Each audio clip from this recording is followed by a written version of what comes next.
അങ്ങനെയുണ്ടല്ലോ ഇപ്പോൾ.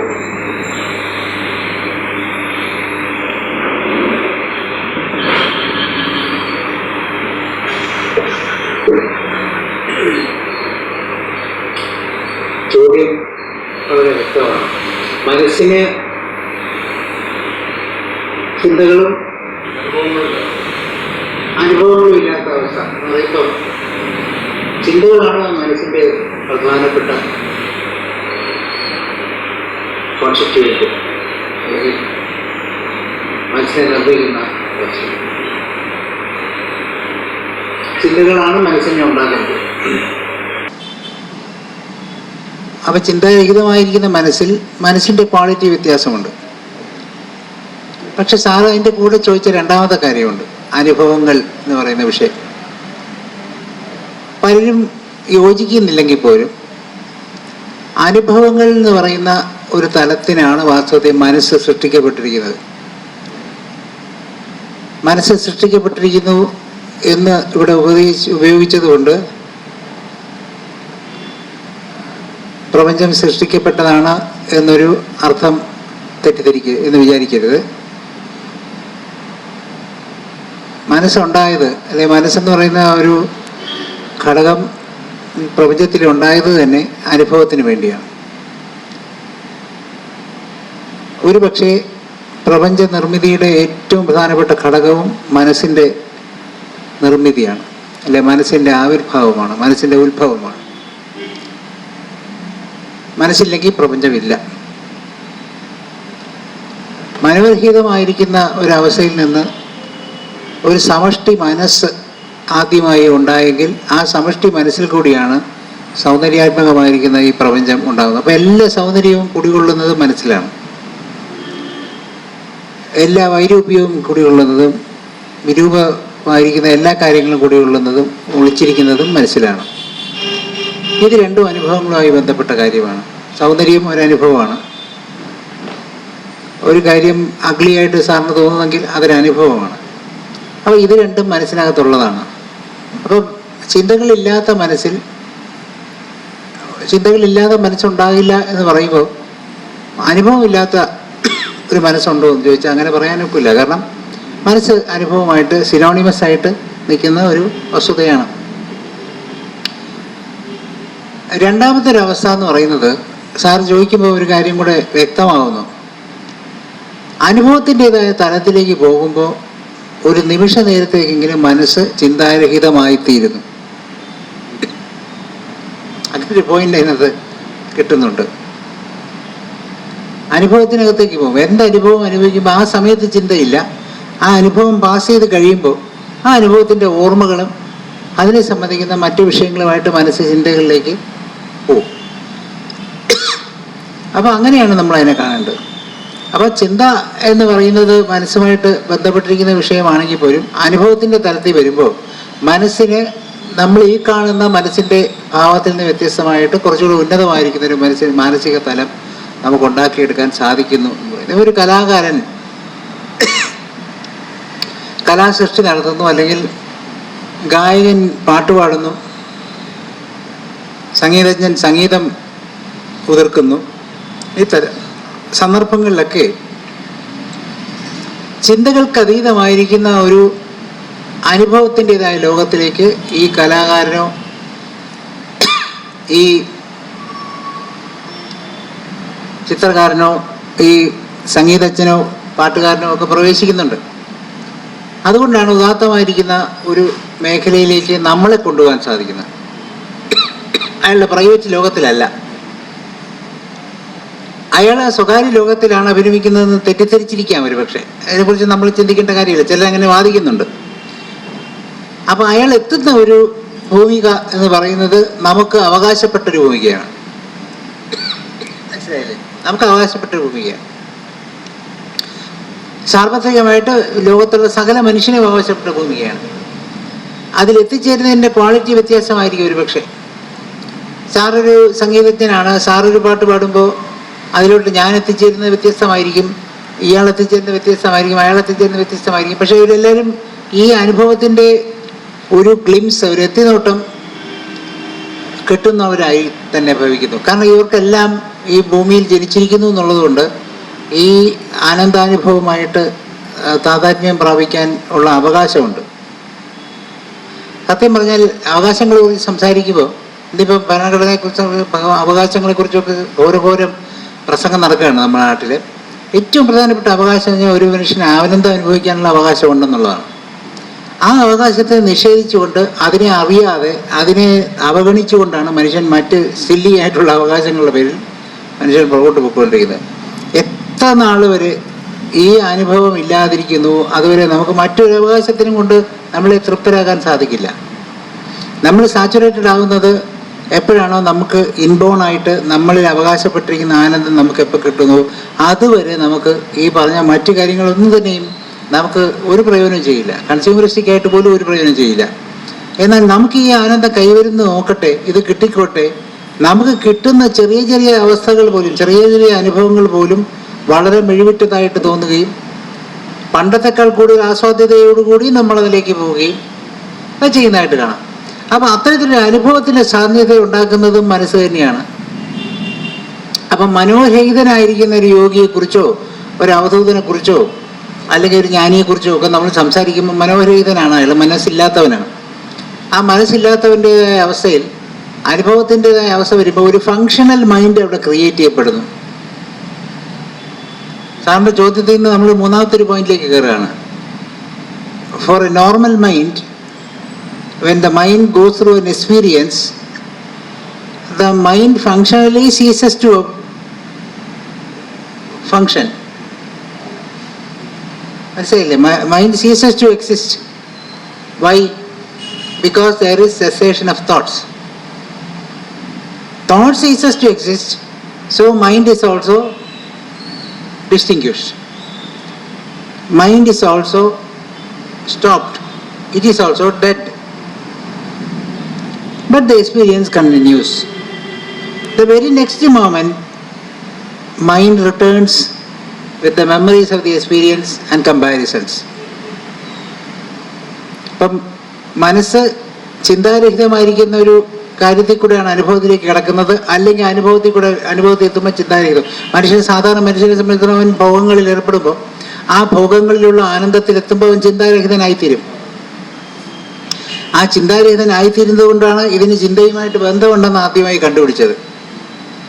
അപ്പോൾ അത്തരത്തിൽ ചിന്താരഹിതനായിക്കഴിഞ്ഞാൽ ആ ചിന്താരഹിതനായിരിക്കുന്നവൻ ആ മനസ്സിൻ്റെ അപ്പോഴത്തെ നിലനിൽപ്പ് അസ്തിത്വം ഇല്ലാതാകുന്നു. ആ അസ്തിത്വം ഇല്ലാതായി കഴിഞ്ഞാൽ അടുത്ത സെക്കൻഡിൽ മനസ്സ് തിരിച്ചു വരികയും ഈ അനുഭവത്തെക്കുറിച്ചുള്ള ഓർമ്മകൾ നമ്മളിൽ കൊണ്ടുവരികയും അതും മറ്റനുഭവങ്ങളും മറ്റു കാര്യങ്ങളുമായിട്ടുള്ള ലോകത്തുള്ള 100 വിഷയങ്ങളുമായിട്ടുള്ള താരതമ്യ പഠനങ്ങൾ നമ്മുടെ മനസ്സിലേക്ക് കൊണ്ടുവരികയും ചെയ്തുകൊണ്ട് മനസ്സ് പൂർവ്വാധീന ശക്തിയായിട്ട് തിരിച്ചു വരുന്നു. മനസ്സിലായല്ലോ? ഇതാണ് ഒരു നോർമൽ മൈൻഡിൻ്റെ കാര്യത്തിൽ സംഭവിക്കുന്നത്. For a normal mind, when experience comes, thought ceases to exist, and next moment thoughts will come back with all its might. മനസ്സിലായല്ലോ? But for a functional mind of a yogi or a അവധൂത or a ജ്ഞാനി, അങ്ങനെയുള്ള ഒരാളുടെ കാര്യത്തിൽ എന്ത് സംഭവിക്കുന്നു എന്ന് പറയുന്നില്ല. അദ്ദേഹത്തെ സംബന്ധിച്ചൊരു ഫങ്ഷണലായിട്ടൊരു മൈൻഡാണ് എനിക്ക് ഉണ്ടായിരിക്കുന്നത്. അദ്ദേഹം ഫങ്ഷണലായിട്ടുള്ള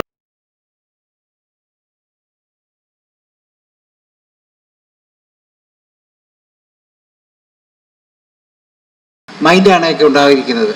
അത് തോട്ട്ലെസ് ആയിട്ടുള്ള സ്റ്റേറ്റിലായിരിക്കും. അപ്പോൾ ആ അനുഭവത്തിൻ്റെതായ ലോകത്തിൽ ഫങ്ഷണലായിട്ടൊരു മൈൻഡ് ക്രിയേറ്റ് ചെയ്യപ്പെടുന്നു. ഞാൻ നേരത്തെ പറഞ്ഞല്ലോ, ഫങ്ഷണലായിട്ടൊരു മൈൻഡ് ക്രിയേറ്റ് ചെയ്യപ്പെടുന്നുണ്ട്.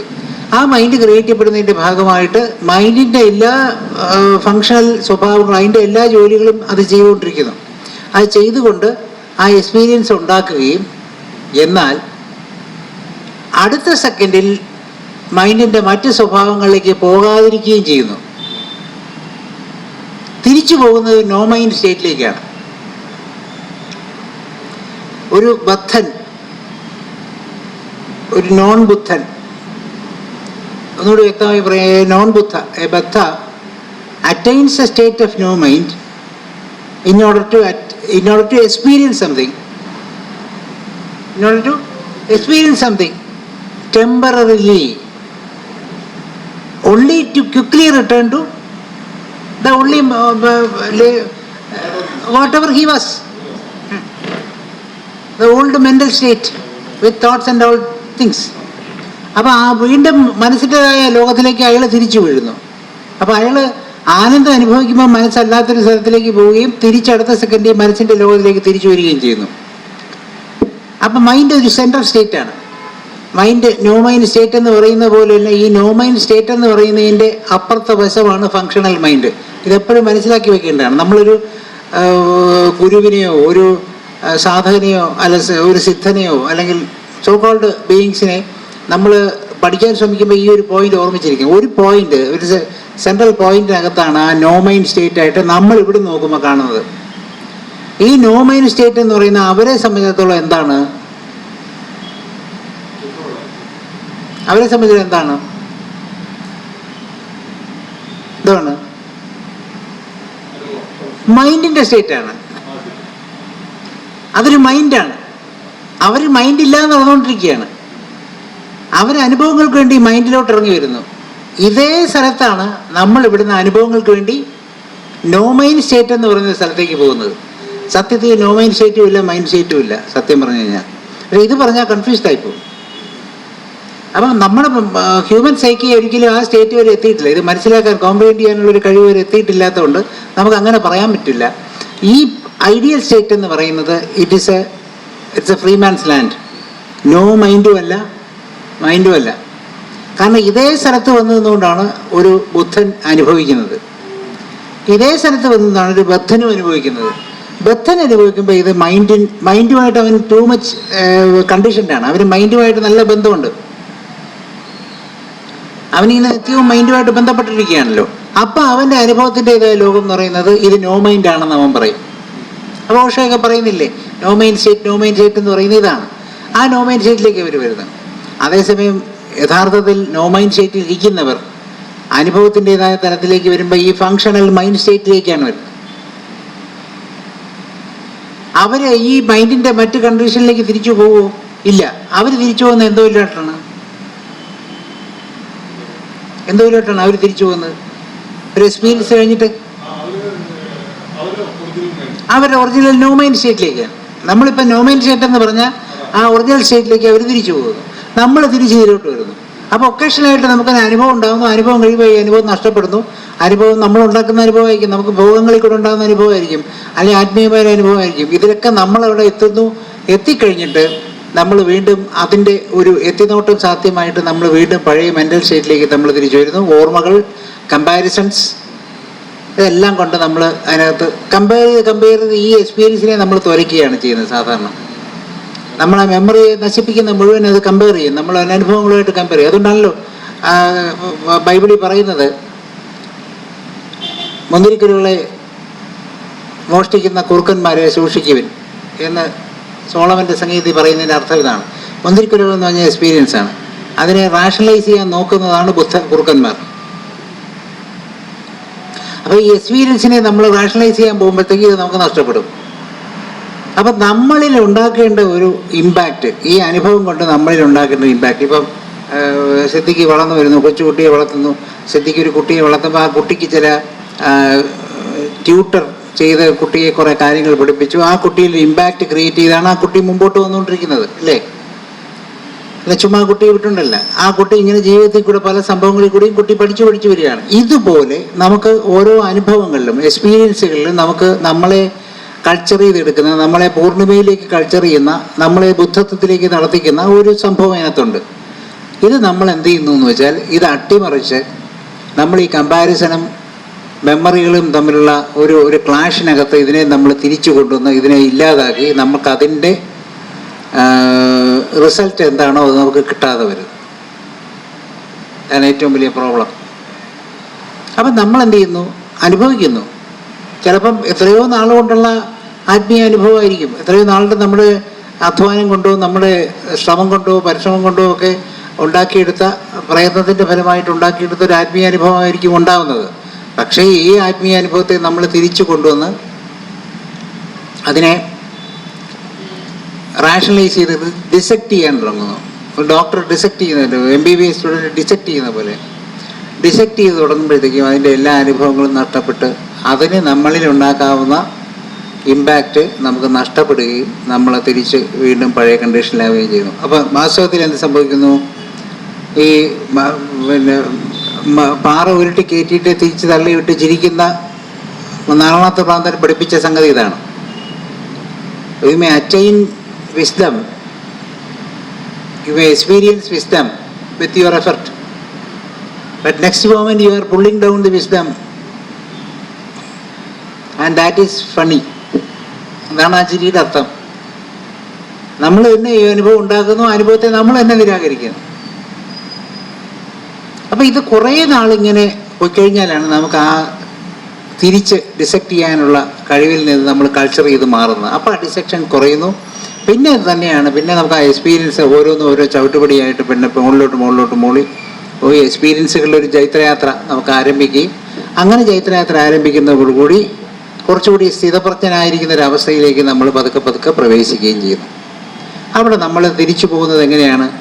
ഈ തിരിച്ചു വരവ്, മൈൻഡിൻ്റെ സ്റ്റേറ്റിലേക്കുള്ള തിരിച്ചു വരവ് ഇല്ലാതായി അവിടെ നിൽക്കാനുള്ള സ്വാഭാവികമായ ഒരവസ്ഥയിലേക്ക് വരികയാണ്. ഇത് നമ്മളെ അതിൻ്റെ മുകളിലേക്ക് കൊണ്ടുപോകുന്നു. അങ്ങനെയാണ് ആ ബുദ്ധൻ്റെ അവസ്ഥയിലേക്ക് നമ്മൾ എത്തിച്ചേരുന്നത്. പിന്നെ നമ്മൾ അവിടുന്ന് അനുഭവത്തിന് വേണ്ടി ഈ സ്റ്റേറ്റിലേക്ക് വരികയും തിരിച്ചു പോവുകയും, ഇങ്ങോട്ടിറങ്ങുക, തിരിച്ചു കയറുക.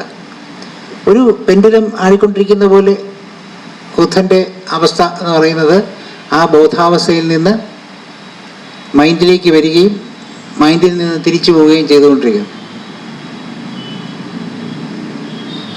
ഇതൊരു ബോധാവസ്ഥ എന്ന് പറയുന്ന ഒരു യൂണിവേഴ്സൽ ഐ ആണ്.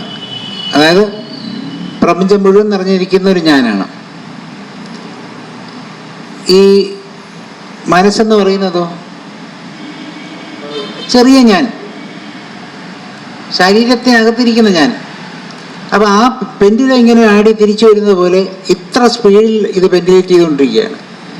ഓരോ സെക്കൻഡിലും ഈ അനുഭവത്തിൻ്റെ തലത്തിലേക്ക് ഇറങ്ങി വരികയും തിരിച്ച് ആ ബോധത്തിലെത്തുകയും അനുഭവത്തിലേക്ക് വരികയും തിരിച്ച് ബോധത്തിലേക്ക് എത്തുകയും അനുഭവത്തിലേക്ക് വരികയും തിരിച്ചു. അതുകൊണ്ടാണല്ലോ ബോധം ഉന്നതമാണ് എന്ന് പറയുന്നതിൻ്റെ കാര്യം. ആ ബോധം ഉന്നതമായിരിക്കുന്നത് കൊണ്ട് ആ ബോധത്തിൽ നിന്ന് അനുഭവത്തിലേക്ക് ഇറങ്ങി വരുന്നിടത്താണ് പ്രപഞ്ചത്തിൻ്റെ തുടക്കം ഉണ്ടാകുന്നത്. അത് മുഴുവൻ അനുഭവതരം ആണ്. ഒരു പിന്നെ ആൾക്കാർ രസിക്കുന്നു, ഒരു പരിപാടി നടത്തുന്നു, പാട്ട് പാടുന്നു, അല്ലെങ്കിൽ കലാപ്രകടനം നടത്തുന്നു, അല്ലെങ്കിൽ ഭരണഘടനയുടെ പേര് പറഞ്ഞ് കൂട്ടുകൂടുന്നു, എന്തുപോലെ ആയിക്കോട്ടെ, അതിലൊക്കെ തന്നെ മനുഷ്യന് സന്തോഷം ഉണ്ടാകുന്നുണ്ടെങ്കിൽ അതിലൊക്കെ അവന് അവകാശിയാണ്. അതിനെ നിഷേധിക്കാൻ സാധ്യമല്ല. അവനവൻ ഇഷ്ടമുള്ള വഴികളിൽ കൂടി അവൻ സന്തോഷം ഉണ്ടാക്കി അതിനെ കളഞ്ഞിട്ട് അടുത്തയിലേക്ക് പോകും. ഒരു കൊച്ചുകുട്ടിക്ക് കളിക്കാൻ വേണ്ടി കളിപ്പാട്ടം വേണം എന്ന് പറഞ്ഞുകൊണ്ട് അവൻ 10ാം ക്ലാസ്സിൽ എത്തുമ്പോഴോ അല്ലെങ്കിൽ ഡിഗ്രിക്ക് പഠിക്കുമ്പോഴും കളിപ്പാട്ടം ഓട്ടിച്ചുകൊണ്ട് നടക്കില്ലല്ലോ. അപ്പോൾ അവൻ്റെ പ്രായത്തിനനുസരിച്ച് അവൻ കളിപ്പാട്ടം കളയുന്നത് പോലെ അവൻ്റെ ലീലാ വിനോദങ്ങളും അവൻ്റെ വിഷയ താല്പര്യങ്ങളും ഒക്കെ മാറിക്കൊണ്ടുവരികയാണ്. നമ്മളതിനകത്ത് ആവശ്യമില്ലാതെ ബലം പ്രയോഗിക്കേണ്ട കാര്യമൊന്നുമില്ല.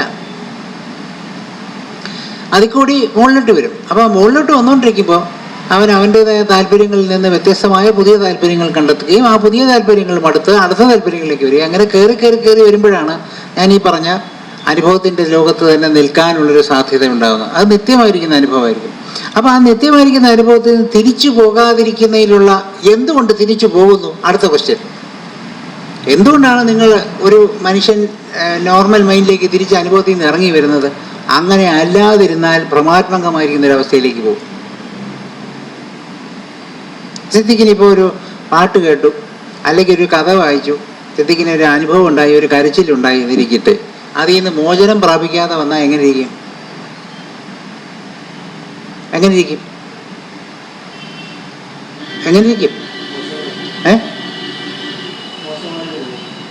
മോശമായിരിക്കും.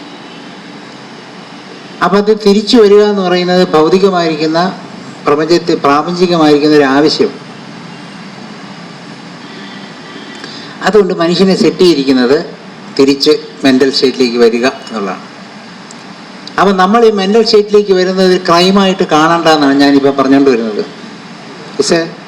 വളരെ സർഗാത്മകമായിരിക്കുന്ന നൈസർഗികമായിരിക്കുന്ന സഹജമായിരിക്കുന്ന ഒരു സ്വഭാവമാണ്. പക്ഷേ നമ്മൾ ഈ തിരിച്ചുവരവിന് നമ്മൾ എന്ത് ചെയ്യുന്നു? നമ്മളത് മെമ്മറി കമ്പാരിസൺ നടത്തുന്നു. കുറുക്കന്മാരെ മുന്തിരിത്തോപ്പുകളിൽ കയറ്റരുത് എന്നല്ല പറഞ്ഞിരിക്കുന്നത്. കുറുക്കന്മാരെ സൂക്ഷിക്കുമെന്നാണ്. കുറുക്കന്മാർ മോട്ടിച്ചുകൊണ്ട് പോയി സൂക്ഷിക്കണമെന്നാണ്. കുറുക്കന്മാരും മുന്തിരിത്തോപ്പിൻ്റെ മുമ്പ് കൂടെ പോകട്ടെ. You can come back to normal mind, but never rationalise.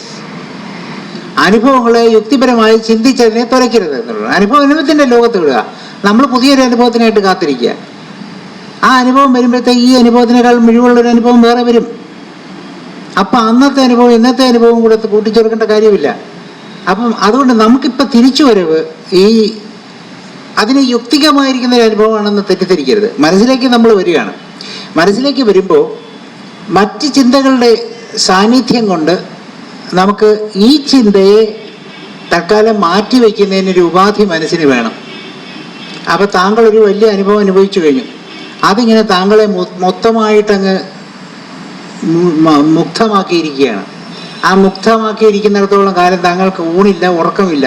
ഊണിന് ആശ കുറഞ്ഞു, നിദ്ര നിശയെങ്കിൽ പോലും ഇല്ലാതായി എന്ന് പറഞ്ഞ പോലെ ആയി. അങ്ങനെ ആയിക്കഴിഞ്ഞാൽ എന്ത് സാധ്യമല്ല? പ്രകൃതിയിലെ താങ്കളുടെ ജീവിതം സാധ്യമല്ല.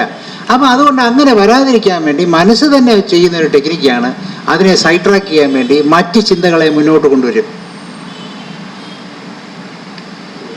മറ്റ് ചിന്തകളെ മുന്നോട്ട് കൊണ്ടുവരും. അതിന് പറ്റിയ സാഹചര്യങ്ങളുണ്ടാകും. എന്തനുഭവം ഉണ്ടെങ്കിലും, ഒരു മരണം സംഭവിക്കുകയാണെങ്കിൽ, മരണം സംഭവിച്ച് വീട്ടിൽ ചുമ്മാ ഇരിക്കുന്ന ഒരു മരണം, ഒരാളുടെ അച്ഛൻ മരിച്ചുപോയി, അല്ലെങ്കിൽ അമ്മ മരിച്ചുപോയി, പ്രീതമ മരിച്ചുപോയി, അയാൾ ദുഃഖിക്കാതെ കരയാതെ മുണ്ടാവാതെ ഇങ്ങനെ ഇരിക്കുകയാണ് വളരെ സീരിയസ് ആയിട്ട്.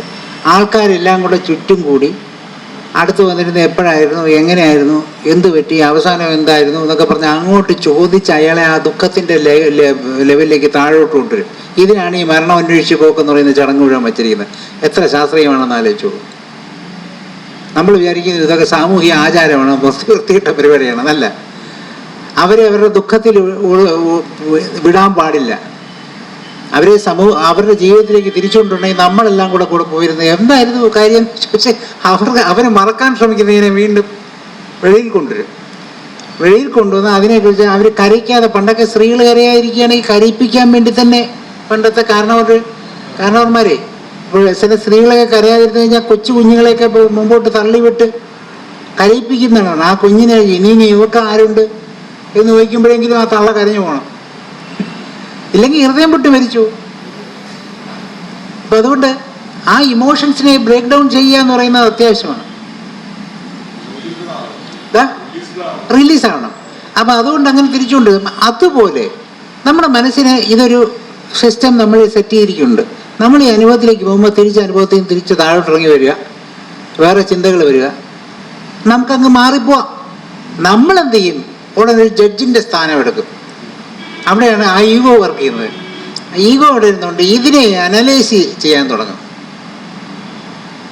അനാലിസിസ് നടത്തി ഈ അനുഭവത്തെ സയുക്തികമായി ചിന്തിക്കാൻ ആരംഭിക്കും. ഇവിടെ യുക്തി ഉപയോഗിക്കുന്നത് ബുദ്ധി കൊണ്ടാണെന്ന് നമ്മൾ തെറ്റിദ്ധരിക്കും. മറിച്ച് അത് നിലനിൽപ്പിന് വേണ്ടിയുള്ള പ്രശ്നം മാത്രമാണ്. നമ്മുടെ മനസ്സിൽ അക്കോമഡേറ്റ് ചെയ്യാവുന്ന കുറേ സിഗ്നൽസിനെ പറ്റുള്ളൂ. ആ സമയത്ത് ആ കേബിളിൽ കൂടി കുറച്ച് സിഗ്നൽസേ വരുള്ളൂ. ആ സിഗ്നൽസ് തമ്മിലുള്ളൊരു തർക്കമുണ്ട്, ഒരു മത്സരമുണ്ട്. നമ്മുടെ നേരത്തെ അനുഭവം വന്നിരിക്കുകയല്ലേ. അനുഭവം ഇങ്ങനെ ഇരിക്കുമ്പോൾ തന്നെ വേറൊരാളൊരു കഥ പറഞ്ഞു, അല്ലെങ്കിൽ വേറൊരാൾ ചീത്ത വിളിച്ചു, വേറൊരാൾ സന്തോഷമായിട്ട് കെട്ടിപ്പിടിച്ച് ഉമ്മ വന്നു. ഇങ്ങനെ അനുഭവങ്ങളെല്ലാം കൂടെ വരുമ്പോഴത്തേക്കും ഈ സിഗ്നൽസിന് മൈൻഡിൽ എത്തിപ്പെടാൻ സൗകര്യമില്ലാതിരിക്കും, അല്ലെങ്കിൽ മൈൻഡിൽ ഇത് വരാനുള്ള സൗകര്യമില്ലാതിരിക്കും, ഇതിന് നിലനിൽക്കാനുള്ള സ്ഥലമില്ലാതാവുമ്പോൾ ഇത് തമ്മിലുള്ളൊരു മത്സരം നടക്കുന്നതാണ് നമുക്ക് തോന്നുന്നത്. യുക്തിപരമായി നമ്മൾ ഇതിനെ അനലൈസ് ചെയ്യണം. അവിടെ ബുദ്ധിയുടെ വർക്കിങ്ങേ ഇല്ല. ബുദ്ധിയുള്ളവൻ ഇതിനെ മാറ്റിവെക്കും. അതാണല്ലോ പണ്ട് പറയും, യോഗ അനുഭവങ്ങളോ മറ്റു കാര്യങ്ങളോ വെളിയിൽ പറയരുതെന്ന് പറയും. അവരുടെ അനുഭവങ്ങൾ വെളിയിൽ പറയരുത്, അതോടുകൂടി അത് നഷ്ടപ്പെടും എന്ന് പറയുന്നതിന് കാര്യം മറന്നുകൊണ്ടല്ല. ഇത് നമ്മൾ കണ്ടെയ്ൻ ചെയ്യുക. ഒരു മുത്തുച്ചിപ്പി ഒരു തുള്ളി ജലം വന്നു കഴിയുമ്പോൾ അങ്ങനെയാണ് അതിൻ്റെ കഥ പറയുന്നത്. ചോതിയിലേക്ക് സൂര്യൻ പ്രവേശിക്കുന്ന ദിവസം, ചോതി ഞാറ്റുവേല, ആ സമയത്ത് ഒരു തുള്ളി വന്ന് ജിപ്പിക്കകത്ത് വീഴുമത്രേ. അത് ഉടൻ തന്നെ അടഞ്ഞുകൊണ്ട് താഴോട്ട് പോയി അതാണത്രേ മുത്താവുന്നത്. സങ്കല്പം. എങ്ങനെയാണോ ഈ മുത്തിനെ, ജലത്തുള്ളിയെ മുത്താക്കി മാറ്റാൻ വേണ്ടി ശ്രദ്ധയോടുകൂടി ചിപ്പ് താഴോട്ട് പോകുന്നത്, അതുപോലെ നമ്മളെ അനുഭവങ്ങളെ നമ്മൾ വെളിയിൽ കാണിക്കാൻ സൂക്ഷിക്കുക. കാരണം എന്തുകൊണ്ട്? നഷ്ടപ്പെടും. അത് പറയുന്നതിന് കാര്യം ഇതുകൊണ്ടാണ്. അത് നമ്മൾ സംയുക്തികമായി ചിന്തിക്കുന്നു, സംയുക്തമായി അനലൈസ് ചെയ്യുന്നു എന്നൊക്കെ നമ്മൾ തെറ്റിദ്ധരിച്ചിരിക്കുന്ന മുഴുവൻ മനസ്സിൽ വ്യാപരിക്കാവുന്ന സിഗ്നലുകളുടെ തമ്മിലുള്ള മത്സരം കൊണ്ട് നമുക്ക് തോന്നുന്ന അവർ തമ്മിലുള്ള ഒരു ബലപ്രയോഗം നടക്കുന്നു. സിഗ്നൽസ് തമ്മിൽ എപ്പോഴും നമുക്കിപ്പോൾ ഈ ഇതിൽ കൂടെ പോകുന്ന സിഗ്നൽ എന്താണ്? ഏറ്റവും പ്രധാനപ്പെട്ട ഈ വൈബ്രേറ്റ് ചെയ്യുന്ന മെമ്പറൈനിൽ ഏറ്റവും അടുത്തിരിക്കുന്ന എൻ്റെ ശബ്ദമാണ്. അതുവഴി മറ്റ് ശബ്ദങ്ങൾ പോകുന്നു, കാറ് പോകുന്നു, ഇതൊക്കെ ഇതിൽ കൂടെ പോകുന്നുണ്ട്. പക്ഷെ അവയെല്ലാം അപേക്ഷിച്ച് എൻ്റെ ശബ്ദത്തിന് ഇവിടെ സ്ട്രെങ്ത് കൂടുതലാണ്. അതുകൊണ്ട് ഈ കേബിളിൽ കൂടെ ആംപ്ലിഫൈ ചെയ്യാൻ വേണ്ടി പോകുന്ന തരംഗം എന്ന് പറയുന്ന ആ വേവ് എന്ന് പറയുന്നത് എൻ്റെയാണ് കൂടുതൽ. അപ്പോൾ ഇപ്പോൾ ഒരു വലിയ ട്രാഫിക്, ഒരു വലിയൊരു വണ്ടി പോകുന്നു, അലാറം വെച്ചുള്ള വണ്ടി പോകുമ്പോൾ ഞാൻ മൈക്ക് കുറച്ചുകൂടെ അടുപ്പിക്കും. അപ്പോൾ എന്ത് പറ്റുന്നു? എൻ്റെ ശബ്ദത്തിൻ്റെ സ്ട്രെങ്ത് കൂടുന്നു. ഇതുപോലെ നമ്മുടെ മൈൻഡിലെ കേബിളിലേക്ക് പോകാവുന്ന സിഗ്നൽസിനുള്ളൊരു ലിമിറ്റേഷൻ ഉണ്ട്. ആ ലിമിറ്റേഷനെ ബ്രേക്ക് ചെയ്യത്തക്കൊണ്ടും മറ്റു കാര്യങ്ങൾ വരുമ്പോൾ അവ തമ്മിലുണ്ടാകുന്ന ഒരു അഡ്ജസ്റ്റ്മെൻറ്റിലാണ് ഈ സൈഡ് ട്രാക്കിംഗ് ഒക്കെ നടന്നുകൊണ്ടിരിക്കുന്നത്. ഇതിനെ നമ്മൾ തെറ്റിദ്ധരിക്കുന്നത് ഇത് ബുദ്ധി ഉപയോഗിച്ച് അങ്ങനെയല്ല. നമ്മളിതിനെ തെറ്റിദ്ധരിച്ച് നമ്മളിതിൻ്റെ ഒരു വശം കയറി നിന്നുകൊണ്ട് അതിനെ അനലൈസ് ചെയ്യാൻ പോവുകയും നമ്മുടെ ഈ അനുഭവത്തിൻ്റെതായി നമുക്ക് സൂക്ഷിക്കേണ്ട പല കാര്യങ്ങളുണ്ട്, അതൊക്കെ നമുക്ക് നഷ്ടപ്പെടുകയും അനുഭവം ഉണ്ടായതുപോലും മറന്നു പോവുകയും ചെയ്യും. നമുക്ക് വലിയൊരു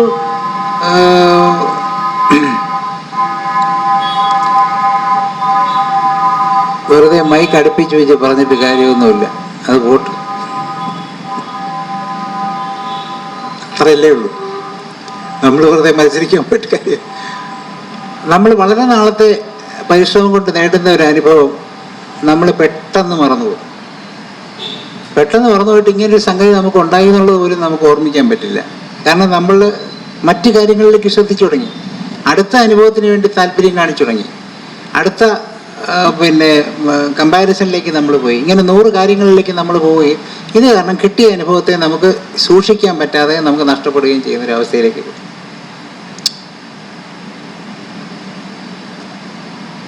ഇതുകൊണ്ട് അനുഭവത്തിൻ്റെതായ ലോകത്തിലേക്ക് നമ്മൾ എത്തിച്ചേരുന്ന, അല്ലെങ്കിൽ ആ മാനസികാവസ്ഥയിലേക്ക് എത്തിച്ചേരുന്നവൻ സഹജമായിട്ട് അവൻ മനസ്സിൻ്റെതായ ചിന്താ പദ്ധതികളിലേക്ക്, ചിന്താരഹിതമല്ലാത്ത, ചിന്താകലുഷിതമായിരിക്കുന്ന ഒരവസ്ഥയിലേക്ക് തിരിച്ചു വരും. അതൊരു തെറ്റൊന്നുമല്ല.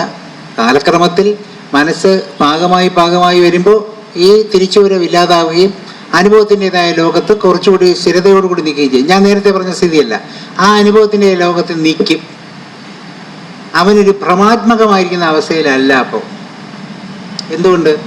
ഇതവൻ്റെ ആധ്യാത്മികമല്ല. അവനവിടെ എത്തി ആ അനുഭവത്തിൽ തന്നെ മുഴുകി അവൻ നിൽക്കുന്നു. അവന് തിരിച്ചു വരണമെന്ന് വലിയ താല്പര്യമൊന്നുമില്ല. നരേന്ദ്രനെ ദേഹത്ത് തൊടുമ്പോൾ, രാമകൃഷ്ണദേവൻ തൊടുമ്പോഴത്തേക്കും നരേന്ദ്രൻ കിടന്ന് വിളിച്ചു, യോ നീ അച്ഛനും അമ്മയൊക്കെ ഉണ്ട്, എനിക്ക് തിരിച്ചു ചെയ്യാവൂല.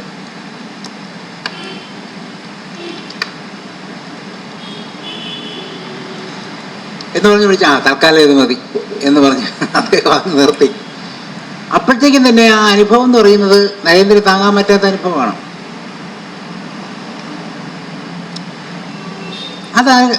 എന്നാൽ ഒരുപക്ഷെ പിൽക്കാലത്ത്, നമ്മളതിനെക്കുറിച്ചൊന്നും നമ്മൾ റിസർച്ച് നടത്തുന്നില്ല, നമുക്ക് അറിയാനും വയ്യ, പിൽക്കാലത്ത് അത് സ്ഥായിയായ ഭാവത്തിൽ അത്തരം ആനന്ദാനുഭവത്തിൽ നിൽക്കുന്ന അവസ്ഥകൾ ഉണ്ടായിരിക്കണം. ആർക്ക്? വിവേകാനന്ദന്. നരേന്ദ്രനല്ല, വിവേകാനന്ദന്. നരേന്ദ്രൻ വിവേകാനന്ദനായി കഴിയുമ്പോൾ നമ്മളൊരു അസംഷനാണ്, നമ്മുടെ ഒരു ജഡ്ജ്മെൻ്റാണ്, തെറ്റായ ജഡ്ജ്മെൻ്റ് ആവാം. വിവേകാനന്ദനായി കഴിഞ്ഞപ്പോഴത്തേക്കും ഇത്തരത്തിലുള്ള സ്ഥായിഭാവത്തിൽ നിൽക്കുന്നതിനുള്ള സാധ്യതകൾ അദ്ദേഹത്തിന് ഉണ്ടായിരുന്നു. അങ്ങനെ ഉണ്ടായി കഴിയുമ്പോൾ അദ്ദേഹത്തിന് ഈ വ്യാകുലത ഉണ്ടാവുമോ? എനിക്ക് തിരിച്ചു വരണം എന്ന് വിളിക്കുമോ? ഇല്ല. മറിച്ച് അതിൽ നിൽക്കാനുള്ള വ്യഗ്രത ഉണ്ടാവും. ഞാൻ പറഞ്ഞ അവസ്ഥയിൽ. അപ്പം നമ്മൾ പതുക്കെ നമ്മൾ അത്തരത്തിലുള്ളൊരു സ്ഥായി ഭാവത്തിൽ എത്തുന്നതിനുള്ളൊരു സ്റ്റേജിൽ എത്തുകയും അവിടെ നിന്ന് അത് വിട്ട് മുകളിൽ ആനന്ദം അനുഭവിച്ച് അത് വിട്ട് ആനന്ദത്തെക്കാൾ മുകർന്ന ബോധത്തിലേക്ക് നമ്മൾ എടുത്തു ചാടുകയും ചെയ്യും. അപ്പം ആ ആനന്ദം അവിടെ വിട്ടുകളയുക. ആനന്ദത്തിൽ മുഴുകി നിൽക്കുമ്പോൾ ആ ബോധത്തിന് മങ്ങലേറ്റിരിക്കുന്നു നമുക്ക് മനസ്സിലാവും. അപ്പം ആനന്ദത്തിനെ നിരോധിച്ചുകൊണ്ട് അതിൻ്റെ മുകളിലേക്ക് നമ്മൾ കയറുന്നു. അപ്പോഴാണ് ആ പരിപൂർണമായിരിക്കുന്ന അവസ്ഥയിലേക്ക് നമ്മൾ എത്തുന്നത്. അവിടെ ഇരുന്നുകൊണ്ട് ആവശ്യത്തിന് ആനന്ദത്തിലേക്ക് ഇറങ്ങി വരികയും തിരിച്ചു പോവുകയും ബോധത്തിലേക്ക് തിരിച്ചു പോവുകയും. ഇതൊരു പെൻഡുലം പോലെയാണ്, ഇങ്ങനെ ക്രമമായിട്ട് സഞ്ചരിച്ചുകൊണ്ടിരിക്കുകയാണ്. അല്ലാതെ ഒരിക്കലും എന്തെങ്കിലും ഒരു കാര്യം വരുമ്പോൾ ആനന്ദത്തിലേക്ക് വരിക പിന്നെ തിരിച്ചു പോവുക എന്നുള്ളതല്ല. Every second he comes to the experience and returns to the awareness. ബോധത്തിൽ ആനന്ദത്തിലേക്ക് വരികയും ചിത്തിലേക്ക് തിരിച്ചു പോവുകയും, ആനന്ദത്തിലേക്ക് വരികയും ചിത്തിലേക്ക് തിരിച്ചു പോവുകയും, ഇങ്ങനെ പെൻഡിലേറ്റ് ചെയ്തുകൊണ്ടിരിക്കും. അപ്പോൾ ആ ബിഗ് ഐ എന്നുള്ള സ്മോൾ ഐയിലേക്ക് വരും. ഞാൻ എന്ന് പറയുന്ന സമഷ്ടിയായിരിക്കുന്ന ഞാനിൽ നിന്ന് വ്യഷ്ടിയായിരിക്കുന്ന ഞാനിലേക്ക് വരികയും സമഷ്ടിയായിരിക്കുന്ന ഞാനിലേക്ക് തിരിച്ചു പോവുകയും, അത് ബോധം വീണ്ടും ഇതിലേക്ക് വരികയും തിരിച്ചു പോവുകയും ചെയ്യും. അങ്ങനെ പൊക്കോണ്ടിരിക്കുന്ന ഒരു അവസ്ഥയിലേക്ക് നമ്മൾ എത്തുന്നു. ഇതൊരു ഇലക്ട്രോണിനകത്ത് നടക്കുന്ന ഒരു ഇലക്ട്രോണുകളുടെ ചലനം, ഒരു ന്യൂക്ലിയസിനകത്ത് നടക്കുന്ന ഇലക്ട്രോണുകളുടെ ചലനം പോലെ വളരെ സിസ്റ്റമാറ്റിക്കായിട്ടും താളാത്മകമായിട്ടും നടന്നുകൊണ്ടിരിക്കുന്നു ഒരു ബുദ്ധൻ്റെ കാര്യത്തിൽ. ഇതാണ് സംഭവിച്ചുകൊണ്ടിരിക്കുന്നത്. അപ്പോൾ ആനന്ദാവസ്ഥയെ അനുഭവത്തെ സംബന്ധിച്ചിടത്തോളം മനസ്സിൻ്റെ വ്യാപാരം ഇങ്ങനെയാണെന്ന് സാറ് മനസ്സിലാക്കണം. അപ്പോൾ ചിന്ത എന്ന് പറയുന്നത് മനസ്സിനെ നമ്മൾ ഇവിടെ നിന്ന് നോക്കുമ്പോൾ, ഈ നമ്മുടെ സ്ഥലത്ത് അബോധാവസ്ഥയിലിരിക്കുന്ന അവസ്ഥയിൽ നിന്നുകൊണ്ട് നോക്കുമ്പോൾ ചിന്ത എന്ന് പറയുന്നതാണ് മനസ്സിൻ്റെ ഘടകം എന്നുണ്ടെങ്കിൽ, അവിടെ അവരെ സംബന്ധിച്ചിടത്തോളം എന്താണ്? അനുഭവമാണ് മനസ്സിൻ്റെ ഘടകം.